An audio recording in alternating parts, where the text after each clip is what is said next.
Thanks everyone for joining us today for the fifth presentation in my 2024 ECAP Insight series. This series is intended to provide tips and tricks around account reconciliations and transaction matching that could be helpful to clients. The topics that we're covering are intended to be delivered in 30 minutes or less. I know everyone's busy, so our thought is that will let you get on with your very busy day.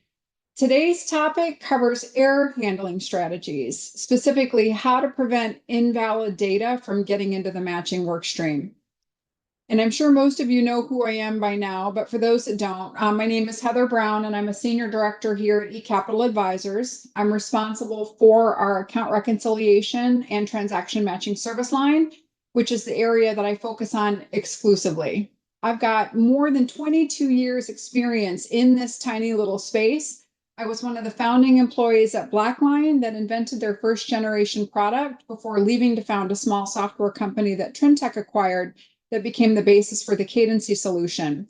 After Trintech, I spent almost 7 years at Oracle, building out all of the Oracle reconciliation and matching solutions. And from there, I made my way to OneStream. I often describe myself as a platform evangelist. I absolutely love the OneStream tool because of the power that it provides folks to meet business objectives. When I left OneStream and made my way over to the delivery side with eCapital almost 3 years ago, that's exactly what I did. I ended up establishing a practice here that focuses exclusively on reconciliations and matching. And I used the OneStream platform to develop a series of accelerators that helps clients get the most out of their OneStream investment, at least in my area. So today I'm going to be talking about one of those accelerators, and it's an error handling framework. So one of the things that makes transaction matching projects unique compared to other OneStream projects is the amount of data that comes in from external sources, which are sources that are completely outside of our control. So if we just take one of the most common matching examples that we have, bank reconciliations, to validate the general ledger transactions, we have to match those transactions to files that we receive from the bank. Credit card reconciliation, we're matching transactions to files received from credit card processors. Payroll or benefits reconciliations, we're matching to statements from insurance companies, and for payroll itself, to statements from payroll processors. The lack of ownership that we have over this comparative data is what creates the challenge for us, and the reason why it's essential to have a solution in place that will help trap and prevent invalid data from getting into the matching workstream. Because once the data is in there, dealing with it, it's just more trouble than you're going to want to have to deal with. So we refer to this as an error handling framework, and it's one of the accelerator packages that we provide when implementing transaction matching at clients. So today I'm going to be explaining why you need it and how it works so that you can use these same techniques in your own implementations. So when configuring transaction matching to import these external files, there are a lot of different things that we have to watch out for, given the fact that the files are not inside our control. First and foremost, file formats could change. So the good news is typically that type of change is pretty structural and would be generally pretty easily caught because you would expect that it would provide a wholesale failure of the import process. You'd get one of those big failed red indicators telling you the data couldn't be imported. But there's a lot of other types of changes that these vendors can files that will cause us problems in matching that may not result in import failure. For example, we could have changes to the composition or the content of the data itself. So today I'm going to be focusing on those types of changes because it's the ones that we're really most concerned about in the context of error handling. And I'm going to be focusing on two primary examples, and that is changes to data that is used for entity account assignment or really any of the tracking level dimensions that we need in RCM. And then the second use case would be changes to data that are used for match key assignment. In my last ECAP Insight series presentation, I spent the entire session talking about data enrichment strategies, and I talked about the fact that you have to have source entity and source account values, as well as any other dimensions used in tracking levels in RCM. Those have to exist on transaction matching transactions in order for the transactions to find their way over to RCM at the end of the month for period end balancing. So just to bring it way back to the beginning for a minute, if you're new to OneStream's reconciliation capabilities, RCM is the acronym for the portion of the solution that performs what we call the balancing process and compliance function. It's where reconciliation submission and certification takes place. So the process works as follows. Throughout the month, people do their matching, and at the end of the month, you have a list of unmatched transactions. Those unmatched transactions provide the explanation for the GL balance. It explains what comprises the GL balance. And those unmatched transactions in transaction matching, therefore, have to make their way across over to RCM to perform that balancing. And the way that it is by lining up the source and target entity, source and target account, as well as any other tracking dimension used in reconciliation. For example, if you were reconciling a profit center or cost center, you would have to have those dimension members existing on your TXM transactions as well in order for that linkage to occur. So in the last session, we talked about how you can't use transformation rules for this purpose because transformation rules are used to assign target values. I mean, you need them, but you also need to account for the source values. The only way to get the source values into these dimensions is to import the value or to assign it using a complex expression or a parser business rule. And in these cases, we make heavy usage of what we call transformation lookup tables to do that translation for us. Again, we talked about that entire topic in the last session. So if you missed it, that would be a good one for you to go back and listen to because it is really critical to understand. So a common issue that we encounter in transaction matching when dealing with these external vendor files is that the data that we use to do those translations to entity and account, for example, the data often changes. Just take, again, that basic example of a bank reconciliation. We use bank account numbers to map to and assign that source entity and source account. So if a new bank account number is introduced into the bank file and somebody forgot to update the mapping records so we know how to translate that to entity and account, then we're going to have a problem with the transactions that get imported into transaction matching. They're going to lack entity and account assignments, which is number one, going to cause matching for those transactions to fail, or at least it should, because you should always be matching on those dimensions, because otherwise you won't balance.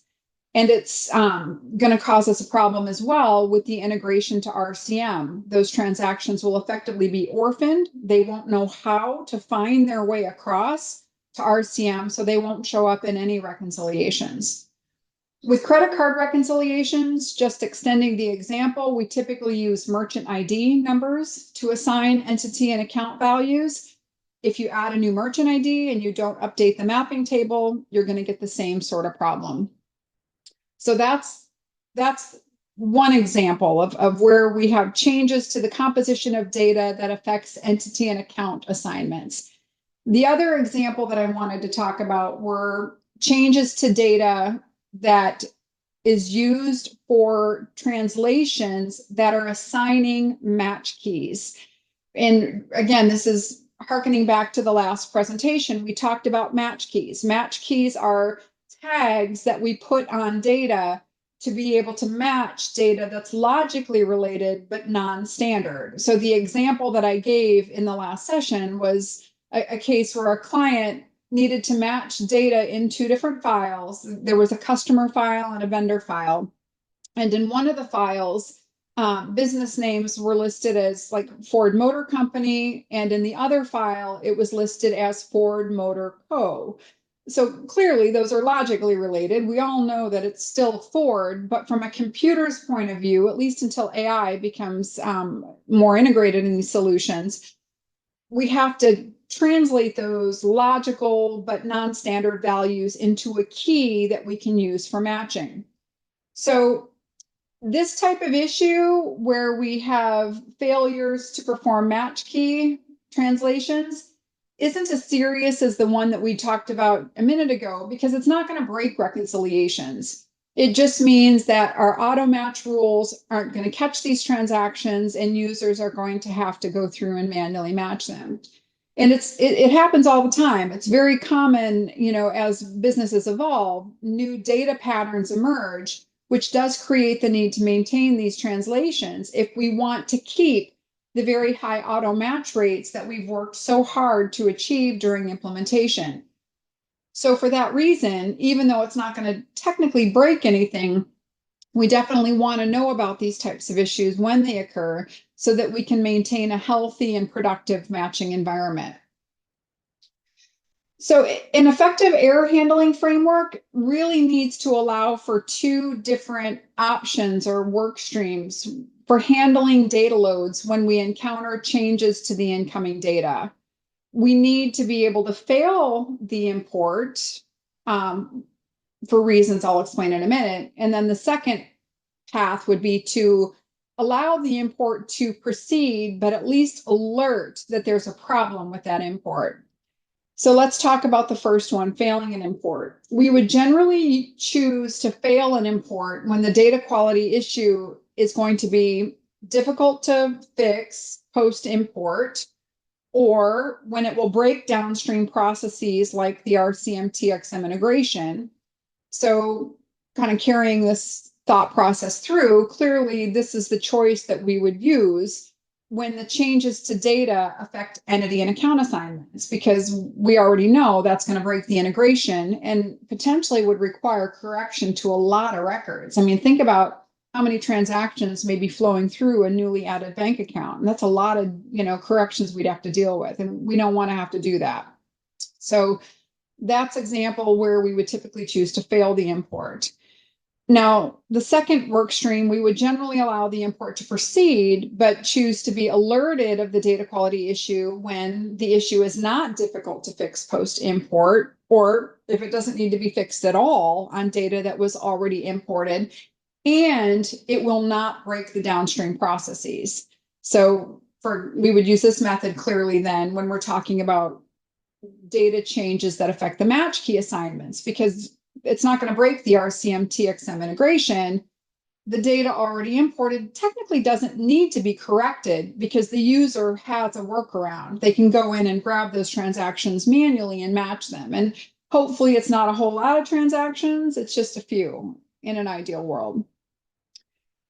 So the foundation for the error handling framework accelerator that we provide is a series of code snippets that we use to detect these data quality issues, and they cause structured entries to be written to the error log file, where we do layer a reporting dashboard on top of it so we can isolate these errors. We use these code snippets on complex expressions that are assigned to dimensions that require validation.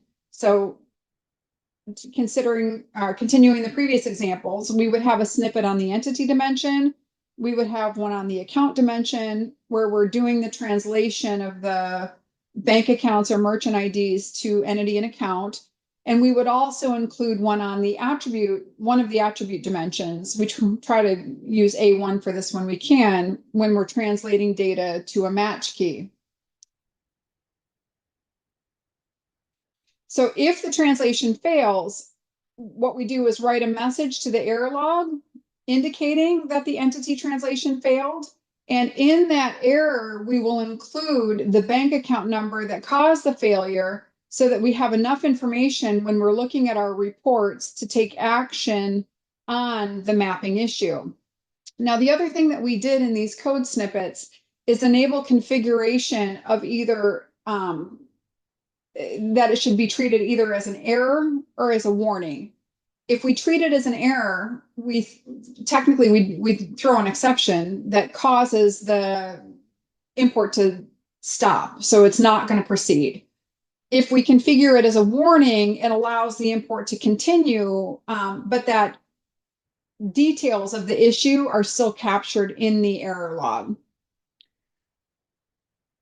So the second part of the solution is the reporting layer. And for this, we created two dashboards. One of them is a dashboard that we expose on the import step to view the errors that are specific to that import step. So you access this dashboard in this middle panel here. You have to click the expand button next to the dashboards, and then you'll see it listed down here. It says errors and warnings for a single import step.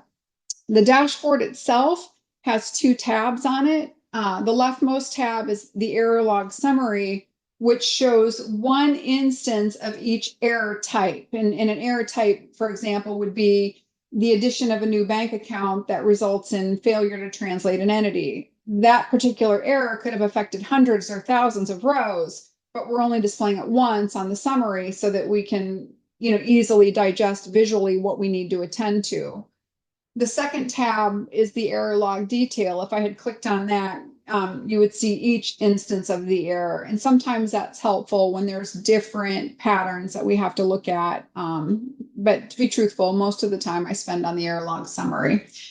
Now, during implementation, we will generally configure all of our code snippets to use the warning indicator so that we can get data imported and get a holistic, complete list of all of the data quality issues that we have to deal with.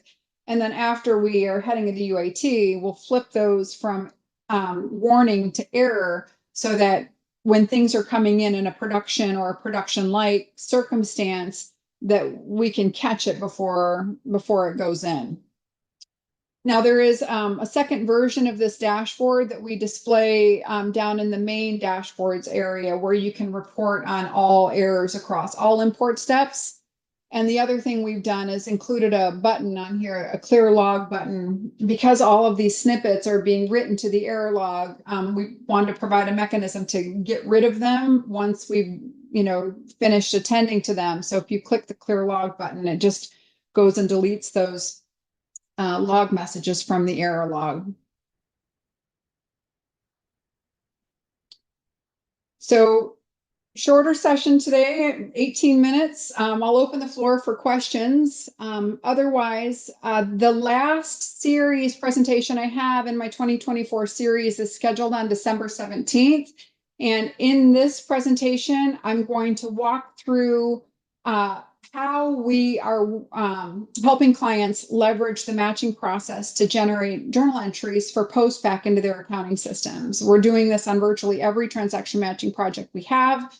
I think the approach that we've taken to it is kind of fun, and I was going to share details in case any of you want to, copy this in your own environments. So let's go ahead and open the floor for any questions. Dominic, or somebody, sorry, Dominic, for outing you here, but how does one go about accessing the previous video recordings? Let's go ahead and jump forward on that. How you do that is if you take your phone and grab this code here, it'll navigate you to our website where we've put all of the recordings. There's, again, this is the 5th, so you'll see 5 previous ones. The one most relevant to today would be the 4th one, because we talked in detail about the whole translation process, which is a really technical session. That one went the full 30 minutes. But again, they're all out here. And then Corey is a colleague of mine who handles our business development program. So if you had other questions, wanted to schedule even a personal consultation, we do a lot of health check assessments for folks and what we call phone a friend support if you need assistance, and he could help you with that as well. So any other questions? Follow question. How does one go about obtaining the code snippets mentioned? I'm assuming we've got contact information for everybody. I can copy and paste an example of that and send it across to you in email. the full snippet is exposed here. And if just in case folks are interested, I'm just going to walk through what this is doing. I love this stuff. All right, so this is a case where we have taken a complex expression. It's sitting on the entity dimension, and we are defining a text variable that we have pointed to a bank account number that exists in the file. And then we've created a transformation lookup table that this is the name of the table. And whenever we do translations for bank account numbers in particular, we always precede the account number with the bank name. I mean, it's not likely that you'd have the same account number at two banks, but just to be safe. So since this one happens to be a snippet on an RBC, Royal Bank of Canada data source, we're prefixing it with RBC. So what that tells you is in your transformation lookup table, in your source column, you're going to have RBC, a pipe, and then the bank account number. The target value is going to include an entity, an account, and then anything else I need to translate to. Again, I separate those by pipes. In this particular example, it's just the entity. So line number 32 is attempting to do the translation to find the entity that that account number translates to. And then line 34 is saying, if we were unable to do the translation, then this is how I want to deal with the outcome of that.